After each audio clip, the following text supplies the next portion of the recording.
Buon pomeriggio, benvenuti al nostro appuntamento con Distanza Minima, la rubrica in diretta di WindM, laboratorio sulla comunicazione della WindM di Udine. Assieme a me a condurre questa intervista ci sono Diego, Luca e Moreno, con Ivan alla regia in rappresentanza di tutta la redazione. L'ospite di oggi ha studiato lo spazio che si apre sopra la nostra testa in tutti i suoi aspetti, dalla materia oscura delle galassie, cui ha dedicato la tesi di laurea, alla grandine e temporali di cui si è occupato al Centro Servizi Agrometeorologici.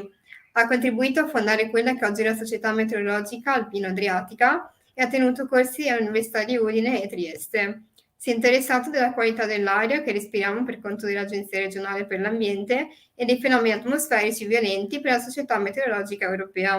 È una delle persone da sentire per capire non solo che tempo farà domani, ma dove ci porteranno i cambiamenti climatici in corso. A distanza minima oggi incontriamo il direttore dell'Osservatorio Meteorologico Regionale, Fulvio Stell. Grazie di essere qui con noi, partiamo subito con le domande. A te la parola, Luca. Buongiorno, com'è arrivato a fare questo lavoro? Buongiorno a tutti, grazie per avermi dato questa opportunità. Allora, sì, la domanda appunto è come si può fare questo tipo di lavoro. Diciamo, posso raccontare un po' come ho iniziato io a fare questo tipo di lavoro, però devo anche dirvi che adesso le cose sono molto cambiate. C'è stato un grande cambiamento per quanto riguarda la tematica, la questione della meteorologia nella nostra regione negli ultimi 20-25 anni. Quando ho iniziato io ad affrontare questo tipo di attività, l'unica scuola in qualche modo per la meteorologia in Italia era rappresentata dall'aeronautica militare, che si occupava anche della parte proprio di previsione quotidiana. Si ricorderanno i diversamente giovani all'ascolto di Bernacca forse, o del colonnello Baroni e così via.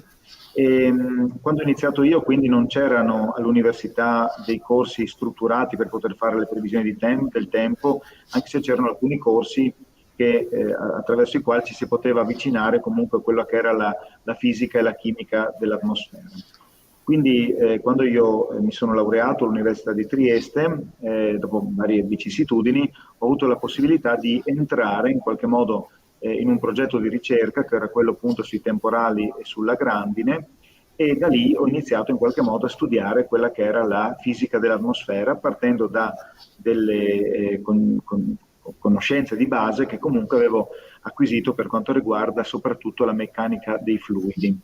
E così poi ho in qualche modo imparato a fare un po' il mestiere che poi ho cercato di fare, quindi sia studiare quelli che sono i fenomeni fisici che avvengono nell'atmosfera, partendo dai temporali, sia poi iniziato anche a fare quelle che sono le previsioni meteorologiche.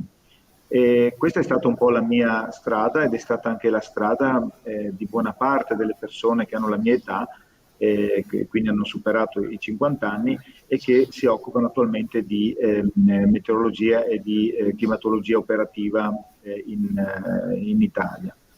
Adesso sono passati diversi anni e sono iniziati anche dei percorsi formativi strutturati per quanto riguarda proprio la formazione nel campo della meteorologia e della climatologia. Quindi al momento attuale ci sono delle persone che possono seguire dei corsi strutturati e quindi possono anche imparare a svolgere quelle che sono le attività sia di ricerca che poi di meteorologia operativa.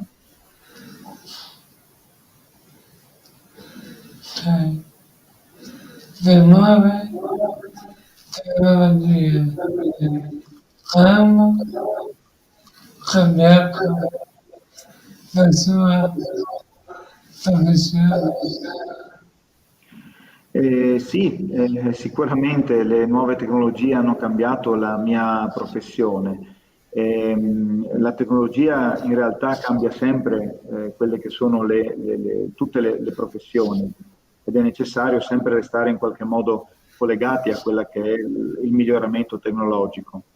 Diciamo che la tecnologia ha cambiato la mia professione almeno da 2 punti di vista. Il primo è proprio quello anche della possibilità di conoscere quella che è l'atmosfera terrestre. 25-30 anni fa strumentazioni che erano diciamo così sperimentali adesso sono diventate totalmente operative e quindi sono migliorati ad esempio i dati che si possono acquisire da satellite, sono aumentate anche la possibilità di acquisire informazioni in tempo quasi reale dappertutto su quella che è il nostro pianeta. Grazie a internet il mondo è diventato molto più connesso e quindi anche le informazioni girano molto più velocemente e quindi questo ha aiutato sicuramente a fare meglio quello che è il nostro lavoro. Poi nell'ultimo periodo le tecnologie anche legate proprio alla comunicazione, quindi anche i cellulari, i tablet e la facilità di avere accesso a internet hanno diciamo così portato anche tutta una serie di stimoli nuovi a chi si occupa di meteorologia e quindi hanno costretto in qualche modo le persone a dover affrontare e gestire le loro tematiche con un occhio di riguardo in modo particolare proprio agli utenti, alle persone che fanno parte, alle persone che usano questi servizi e quindi è aumentata anche la possibilità di interagire con le persone. Quindi diciamo da un certo punto di vista la tecnologia ci ha aiutato a fare meglio il nostro lavoro e la tecnologia ci ha anche aiutato in qualche modo a entrare in maggiore contatto con quella che sono le persone, con quelle che sono anche le richieste, le istanze e alle volte anche quelle che sono le critiche delle persone nel nostro lavoro e questo, se le critiche sono costruttive, è sempre una cosa positiva e buona. Può spiegarci cosa sono i modelli fisico-matematici? Sì, i modelli fisico-matematici sono degli strumenti strumenti fondamentali per poter fare delle previsioni meteorologiche. Diciamo che pur se l'atmosfera è estremamente complessa, in realtà le equazioni che la governano sono tutto sommato poche e anche abbastanza semplici, tutto sommato. Il problema è rappresentato dal fatto che le molecole d'aria, i volumetti d'aria sono tantissimi e quindi interagiscono fra di loro in una maniera che si dice essere caotica e quindi riducono in qualche modo quella che è la capacità di fare le previsioni. Quindi i modelli fisico-matematici non sono altro che dei programmi scritti al computer che sono in grado di risolvere in tempi rapidi quelle che sono le equazioni che governano l'atmosfera. Quindi risolvendo queste equazioni, conoscendo quello che è la temperatura, la pressione, l'umidità, la direzione, l'intensità del vento, in tanti punti sulla Terra, riescono a prevederne l'evoluzione. È un po' come se noi in qualche modo sapendo dove si trovano tutta una serie di palline colorate, in un istante preciso di tempo, conoscendo quelle che sono le regole degli urti, riuscissimo a prevedere dove vanno, con che velocità e quanti urti fanno le palline. Ecco, la stessa cosa capita in atmosfera, solo che al di là di avere delle palline rigide abbiamo dei volumetti d'aria che si deformano e quindi questo è un po' più complicato. Poi un'ulteriore complicazione, che però è anche la bellezza dell'atmosfera, è che all'interno della nostra atmosfera c'è una sostanza quasi magica che è il vapore acqueo che è in grado di, si dice, cambiare stato. Il vapore acqueo, l'acqua, può essere sia nello stato liquido che nello stato solido, che lo stato appunto di vapore aeriforme. E questa è una grande complicazione, però è anche all'origine della grande bellezza della nostra atmosfera, perché genera le nuvole, genera la pioggia e dà sostanzialmente la possibilità, ecco qui vediamo un'immagine molto bella, delle nuvole, che sono delle zone nelle quali avviene appunto la condensazione del vapore acqueo. E quindi i modelli matematici devono tener conto non solo degli urti, dei volumetti d'aria, ma anche devono tener conto di quelle che sono le transizioni, di cambiamenti di stato che il vapore acqueo all'interno dei volumetti subisce.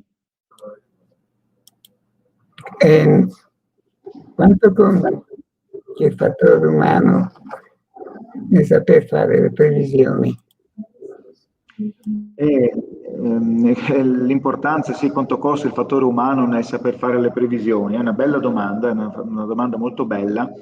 E diciamo che allora, senza modelli numerici noi non potremmo fare le previsioni a 2, 3, 4 giorni, quelle che siamo abituati a vedere quotidianamente.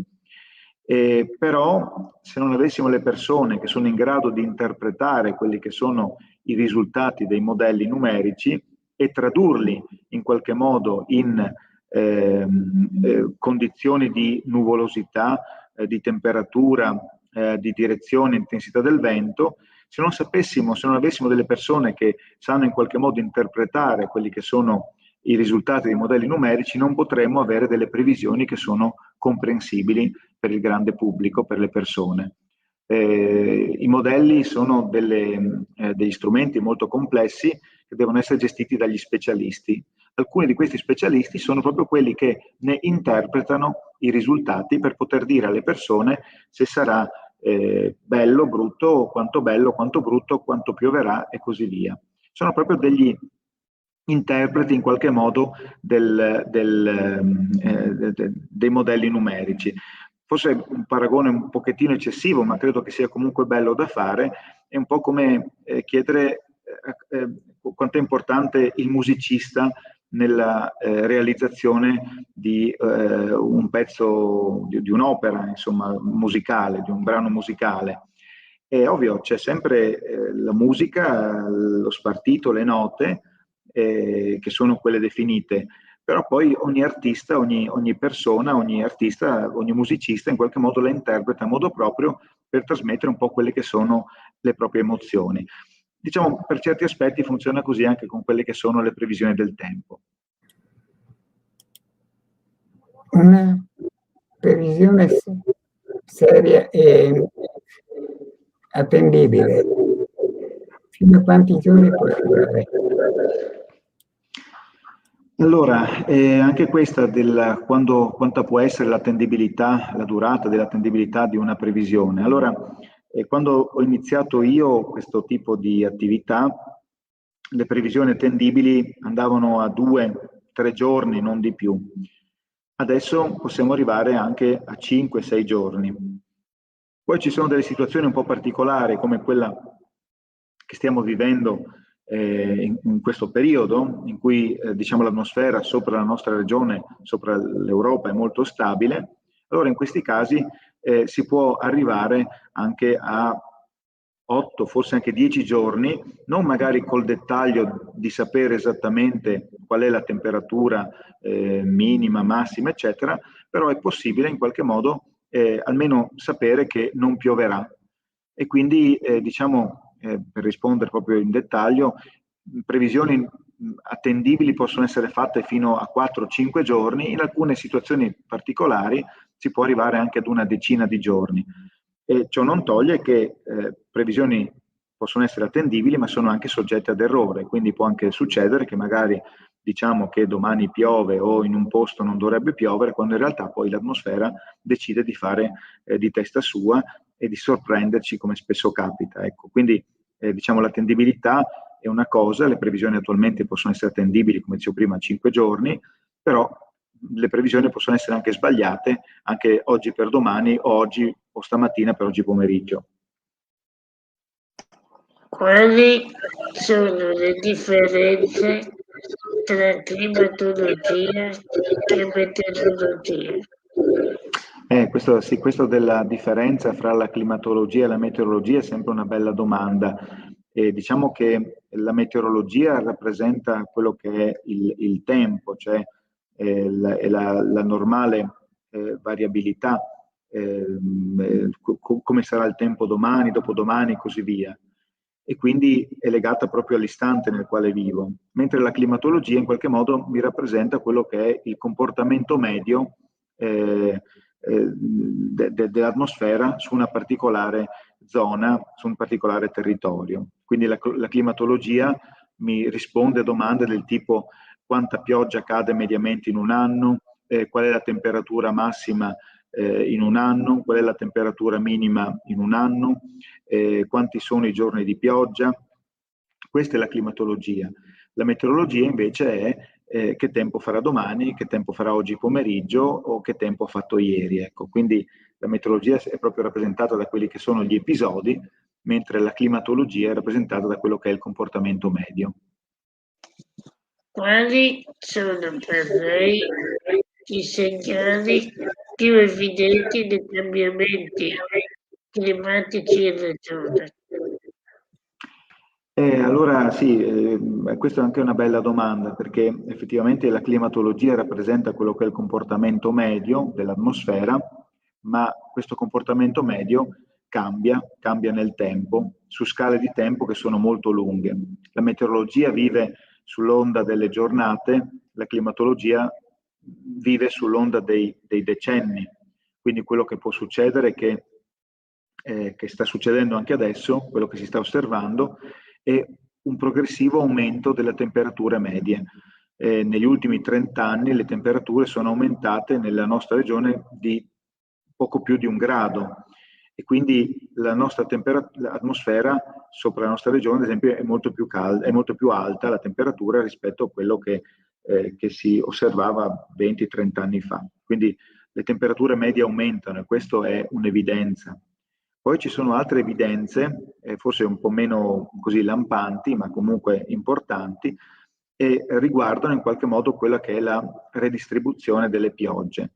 Sta piovendo un po' di meno nella nostra regione, ma soprattutto quello che sta succedendo è che mesi che una volta, come il mese di giugno ad esempio, erano tipicamente primaverili, quindi con frequenti piogge e precipitazioni, stanno diventando dei mesi tipicamente estivi, con assenza di precipitazioni. Per esempio il mese di giugno è un mese che ha subito il maggior cambiamento negli ultimi 30 anni perché è diventato un mese estivo, mentre una volta era un mese di tipo primaverile, cioè con frequenti variazioni della meteorologia.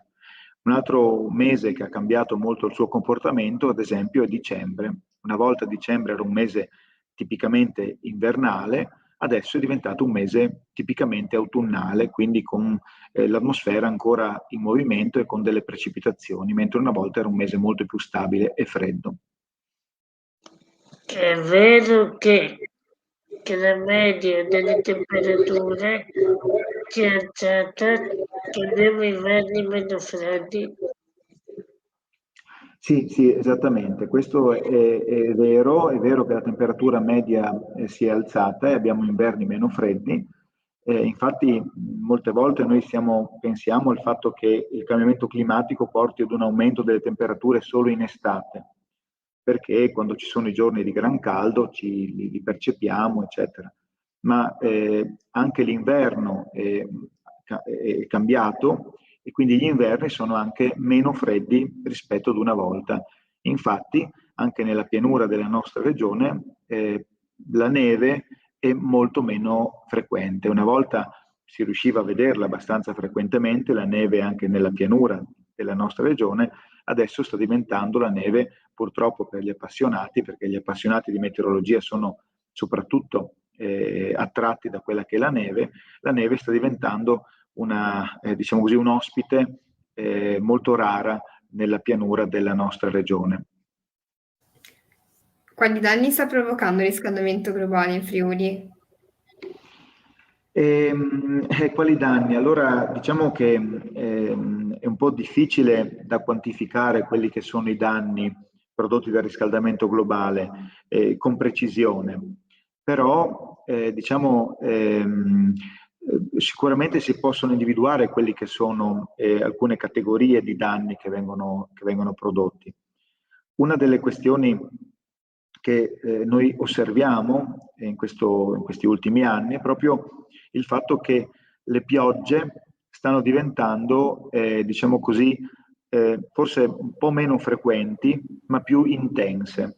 Quindi mentre una volta la nostra regione era caratterizzata da delle piogge, delle precipitazioni, soprattutto nel periodo autunnale, in cui, ecco, qui vediamo ad esempio i danni prodotti da un episodio proprio tipico di quelli che sto descrivendo adesso, mentre una volta c'erano delle precipitazioni di tipo autunnale, quindi con piogge magari non fortissime ma persistenti che ingrossavano quelli che erano i fiumi maggiori della nostra regione, quindi ad esempio il tagliamento tipicamente, adesso in realtà questi fenomeni stanno diventando meno frequenti, mentre diventano più frequenti gli episodi magari diciamo così più circoscritti, come quello che è successo nel 2003 appunto in Val Canale, nella zona di Ugovizza, nel Tarvisiano. Ecco.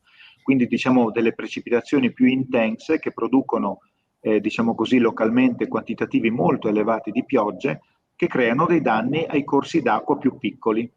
E questo è un grosso problema perché mentre tutto sommato le alluvioni sono sempre problematiche, però diciamo quando abbiamo un grande corso d'acqua in qualche modo riusciamo anche a prevedere per tempo quello che sta succedendo, quindi perlomeno ad allertare la popolazione. Per quanto riguarda queste precipitazioni intense, creano dei danni in brevissimo tempo e quindi non abbiamo neanche modo di allertare la popolazione se non facendo delle previsioni di rischio di fenomeni di questo tipo. Un altro episodio molto particolare che è successo è questo di Vaia, proprio nel 2018, in cui c'è stata una intensità di precipitazione, ma soprattutto di vento estremamente elevata, che ha creato dei danni nelle nostre montagne. Allora, questi sono dei fenomeni meteorologici che però diventeranno via via sempre più frequenti nel futuro e questi sono proprio i tipici danni che possiamo aspettarci per quanto riguarda i cambiamenti climatici. A quando risalgono le serie statistiche più vecchie con cui possiamo fare confronti?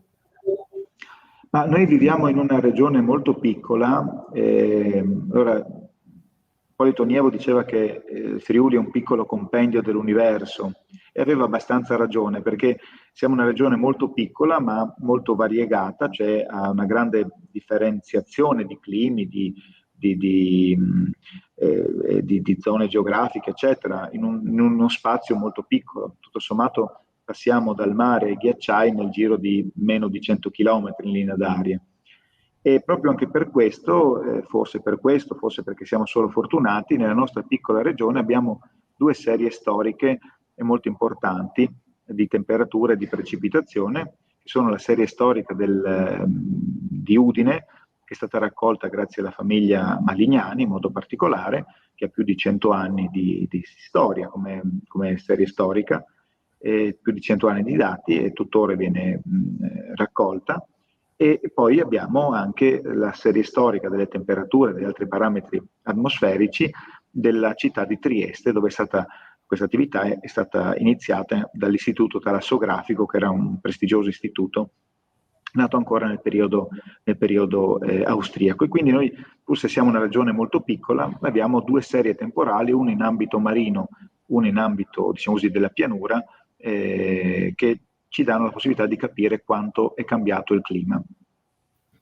Il cambiamento del clima può favorire la diffusione di specie animali e vegetali aliene? Sì, sicuramente il clima diciamo, aiuta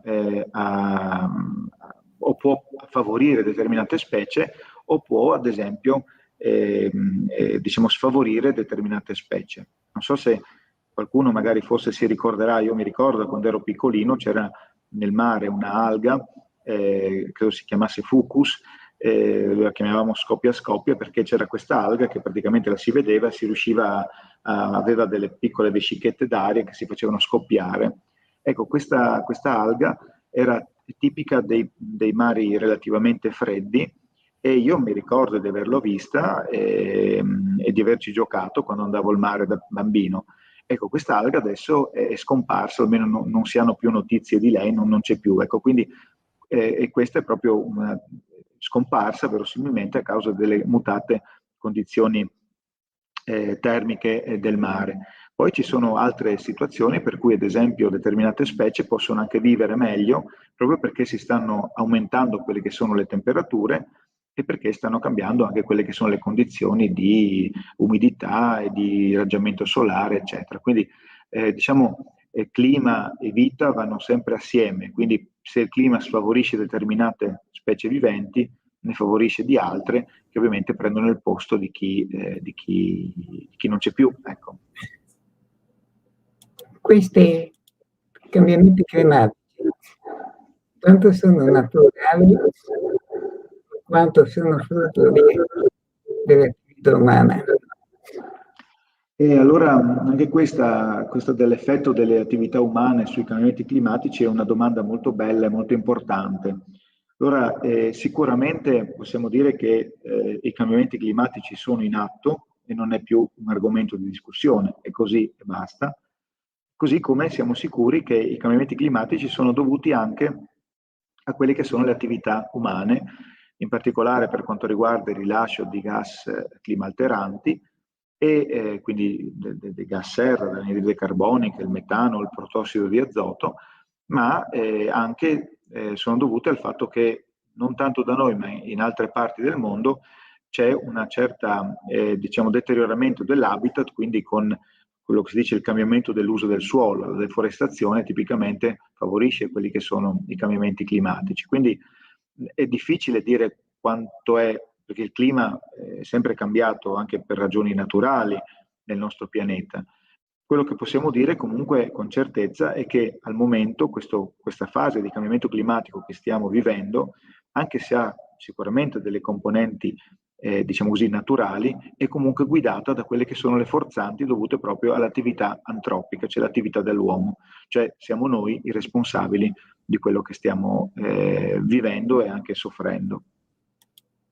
E c'è qualcosa che possiamo fare concretamente per correggere la rotta? Sì, sicuramente possiamo fare qualcosa. Ovviamente diciamo, la grande partita sarà quella che si giocherà a livello neanche di stati, ma di insiemi di stati che dovranno decidere di ridurre quella che è l'emissione di gas serra in atmosfera.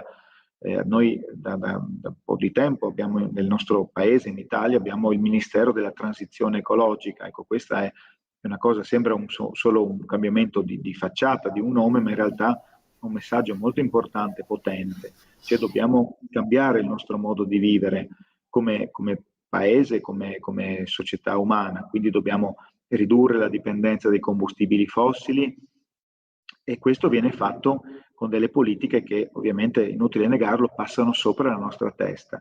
Però nel nostro piccolo possiamo fare tante piccole cose, ad esempio ridurre anche quelli che sono i consumi.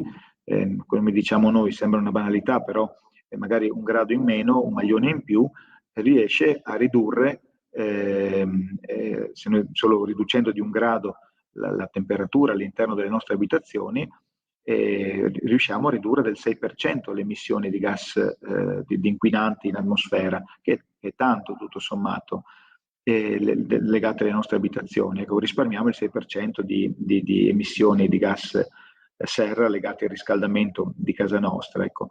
Quindi ci sono tante piccole scelte che possiamo fare. Un'altra scelta importante è quella del riuso. Noi tutti magari alle volte ci fa piacere avere il nuovo telefonino, avere il nuovo quello che possiamo comprarci, perché è bello, cioè, è inutile negarlo, però magari se riusciamo a trattenerci un po' e a non essere dei consumatori così ossessivi, alle volte riusciamo anche ad avere, diciamo così, a ridurre quella che è l'impatto indiretto sul clima che è dovuto proprio al consumo delle risorse. E quindi sono tante piccole scelte, insomma, consapevoli che possono dare un contributo importante.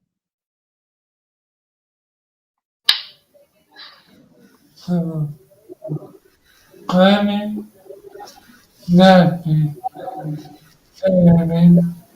che ne trattano trovare il messaggio Sì, allora quello che cosa noi consideriamo, ecco, per poter fare i messaggi di allerta. Allora, in realtà non c'è un unico elemento che ci porta a fare dei messaggi di allerta. Noi abbiamo individuato, anche grazie a quella che è il contributo fondamentale della protezione civile regionale, abbiamo individuato alcune soglie oltre alle quali ci può essere in qualche modo rischio per la popolazione, per la proprietà, eccetera.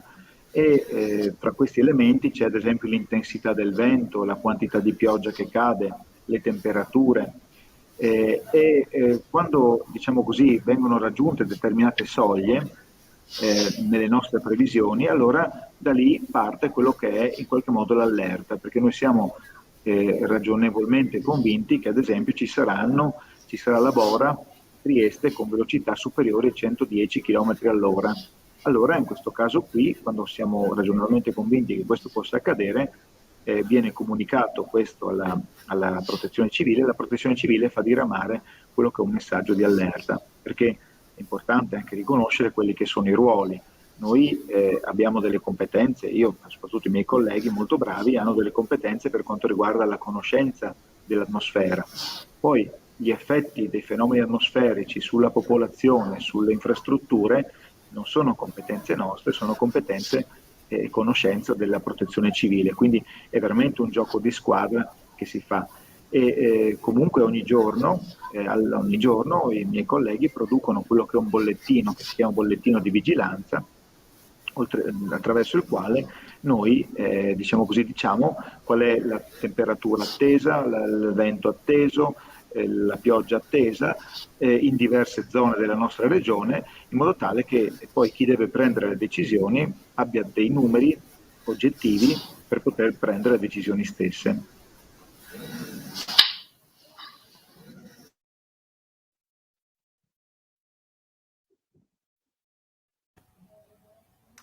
Vai Moreno. Cosa sono le bombe d'acqua? Cosa sono le bombe d'acqua? Allora, sì, questo è un termine un po' così. Allora vi dico subito che a chi si occupa professionalmente di meteorologia il termine bomba d'acqua non piace tanto, ma insomma va così, ormai è entrato nel modo di parlare delle persone, quindi viene comunque tollerato e utilizzato.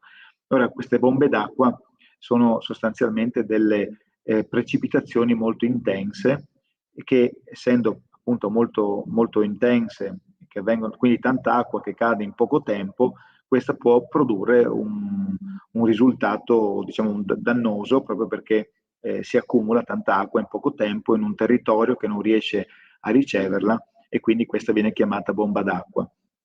A noi non piace tanto come termine, un po' perché adesso tristemente le bombe sono viste in un altro contesto e le bombe sono altra cosa, ma anche perché così dal punto di vista pratico quello che è una bomba è un qualcosa che esplode. In realtà qui abbiamo una precipitazione molto intensa, cioè un qualcosa che cade. Quindi sarebbe stato più giusto forse parlarle di cascate di pioggia, ecco, una cosa del genere sarebbe stato fisicamente più corretto. Ma comunque insomma ormai è entrato nel modo di parlare delle persone. Parlando di bombe d'acqua le persone sanno che cosa ci aspettano, e quindi va bene, insomma l'importante è che il messaggio passi. Ecco. Quali sono le emergenze mediche più frequenti in Friuli? Quali sono le emergenze meteo più frequenti in Friuli? Beh, qui da noi diciamo sicuramente la pioggia, le piogge intense localizzate solitamente producono delle emergenze, e poi anche il vento molto forte. Noi viviamo in una zona, la nostra regione non è molto ventosa, però ci sono delle porzioni della nostra regione, in particolare Trieste, dove il vento può essere anche molto intenso. E allora questo sicuramente il vento è un qualcosa di importante che va tenuto conto dal punto di vista emergenziale.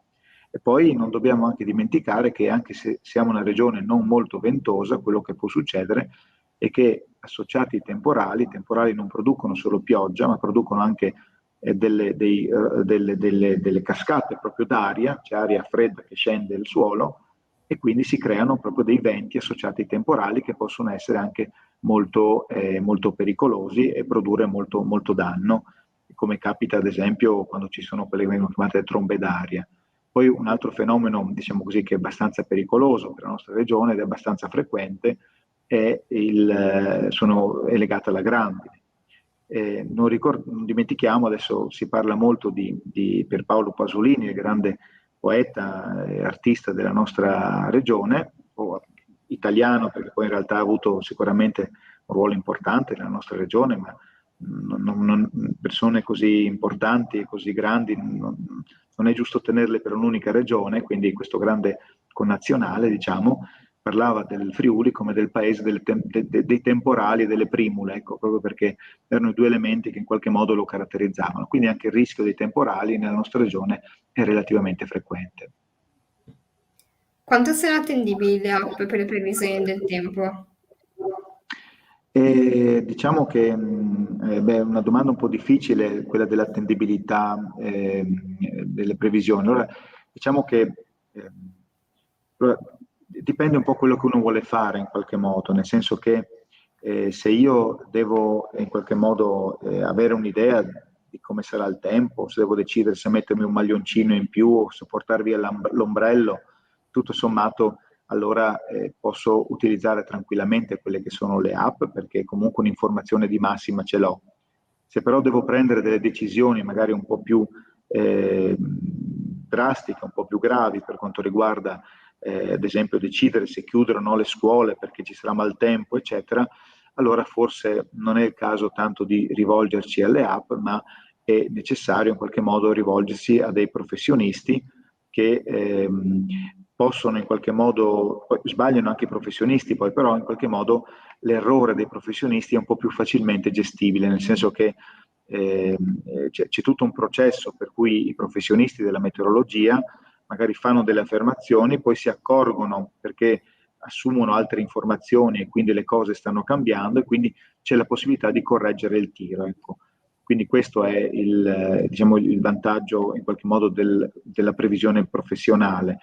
Un'app in qualche modo ti dice bello o brutto, sole o non sole e basta. Quindi se dobbiamo fare le nostre scelte di vita quotidiana, le app possono anche andare bene. Ecco. Se dobbiamo fare delle scelte diciamo così un po' più strutturate, allora è importante rivolgersi a quelli che sono i professionisti della meteorologia, insomma. Ok. Cosa hanno di vero i detti popolari sul tempo? Ma i detti popolari, cioè tutti i detti hanno un qualcosa di vero alle spalle, nel senso che ci sono delle osservazioni, delle persone che hanno fatto delle osservazioni e che quindi hanno visto che c'è una certa attinenza, se non altro statistica, fra certi fenomeni magari atmosferici e poi gli effetti sulla meteorologia, sul tempo, eccetera. Il famoso rosso di sera, bel tempo si spera, ha una sua validità legata al fatto che solitamente se il cielo, visto che le perturbazioni solitamente vengono da ovest, se la sera il tramonto è rosso significa che sgombro da nubi e quindi tutto sommato posso aspettarmi mediamente del tempo bello la settimana successiva e così via. Quindi ogni detto popolare ha una sua base in qualche modo, diciamo così, di validità. L'unica cosa, nel senso mi dispiace dirlo e so che non verrò apprezzato per questo, però l'unica cosa che diciamo, nel corso degli anni non si è mai riusciti bene a osservare è un collegamento fra quelle che sono le fasi lunari e la meteorologia, anche se la maggior parte delle persone ritiene che la Luna abbia una qualche efficacia o una qualche influsso sulla meteorologia, sul tempo, nei giorni successivi, al momento noi, almeno qui da noi, non abbiamo visto evidenze di questo tipo. Come considera la meteorologia in TV? Ha spazi sufficienti? È ben fatta? Sì, diciamo che allora, diciamo, la meteorologia in TV appunto se ha spazi sufficienti, se è ben fatta. Diciamo che sicuramente è fatta bene, nel senso che le immagini sono molto belle, sono molto accattivanti, eccetera. Quindi sicuramente sono molto belle da vedere. E diciamo che forse quello che manca un po' alla meteorologia in TV, però è anche difficile da fare, è diciamo la parte di approfondimento, ecco.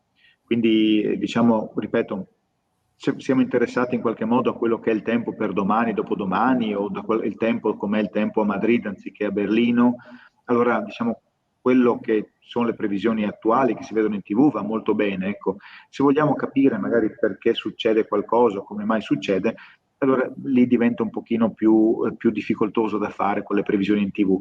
Però insomma sono cose un po', insomma, è giusto che sia così tutto sommato, ecco.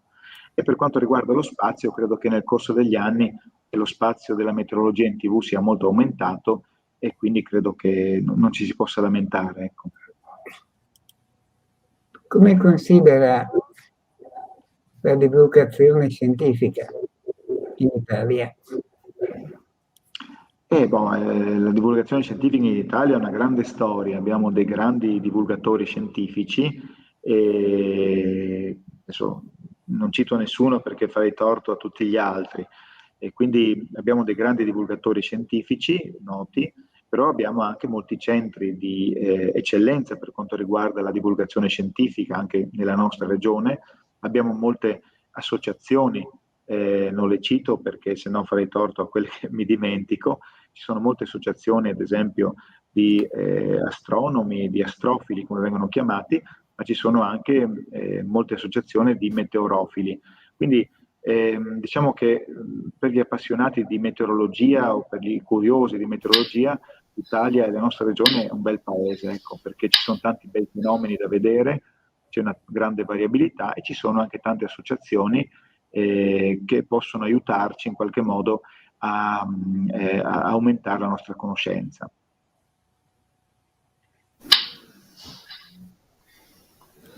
Quale parte deve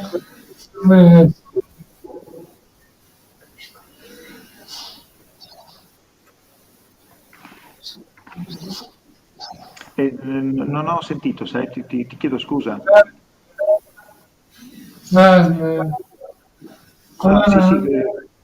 Anche delle pubblicazioni, sì, diciamo che ci sono delle pubblicazioni. Tanto tempo fa avevamo pubblicato anche quelli che sono un libricino divulgativo per quanto riguarda la meteorologia.